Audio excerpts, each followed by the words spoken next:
রাজশাহী-৪ আসনের সাবেক সংসদ সদস্য ও আওয়ামী লীগ নেতা এনামুল হকের ওপর হামলার ঘটনা ঘটেছে।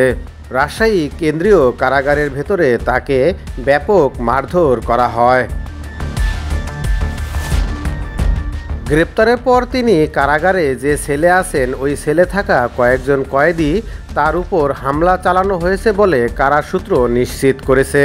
পরে রাতে এনামুলকে রাজশাহী মেডিকেল কলেজ হাসপাতালে প্রাথমিক চিকিৎসা দেওয়া হয়।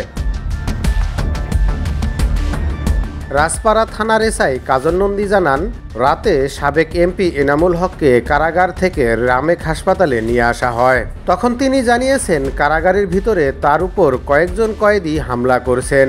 তখন ধস্তাধস্তির ঘটনা ঘটে। রাজশাহী মেডিকেল কলেজ হাসপাতালের জরুরি বিভাগের চিকিৎসক ডাক্তার জাহিদুল ইসলাম জানান, ওনার মাথায় আঘাতের চিহ্ন ছিল। কয়েদিরা তাকে মারধর করেছে বলে কারা পুলিশ জানিয়েছে। প্রথমে তাকে কারা হাসপাতালে চিকিৎসা দেওয়া হয়। অবস্থার অবনতি হলে কারা কর্তৃপক্ষ রাজশাহী মেডিকেল কলেজ হাসপাতালে স্থানান্তর করে। এখানে চিকিৎসা দিয়ে আবার কারাগারে পাঠানো হয়েছে।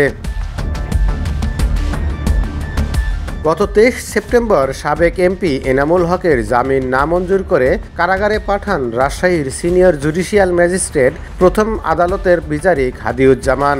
গত 16 সেপ্টেম্বর রাজধানীর আদাবরের নিজ বাড়ি থেকে তাকে গ্রেফতার করে র্যাবের একটি দল।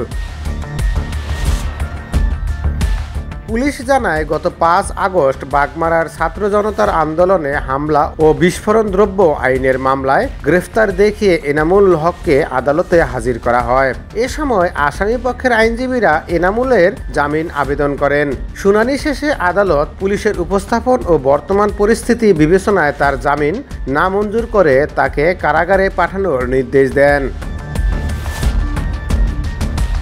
এনামুল হক রাজশাহীর 4 আসন থেকে 2008, 2014 ও 2018 সালে আওয়ামী লীগের মনোনয়নে সংসদ সদস্য নির্বাচিত হন।